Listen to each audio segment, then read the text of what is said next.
세트가 팀을 이끄는 리더다. Волейбол маань багийн спорт боловч харин холбогч маань өөрөө болохоор тэр багийг одоо авч удирдах явж байгаа. Удирдах явна гэж ойлгож байна. 세터의 임무는 흥분하지 말고 냉정함을 갖고 경기를 이겨야 좋은 셋이 나온다. Тэр холбогч маань өөрөө ур чадвараар сайн байх хэвээр мөн тэр одоо тэр хэмжээний ухаантай байж ч тэр багийг одоо өөр авч явж байгаа гэсэн үг шүү дээ тийм.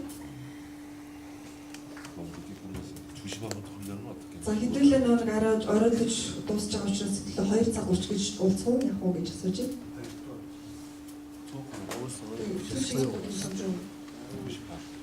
Хоёр 30 гэсэн. Үгүй ямар бэ гэж асууж. Тэр хамгаалалт 2:30.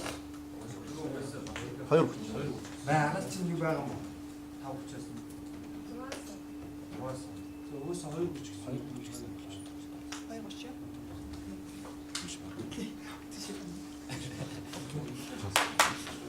아. 됐어?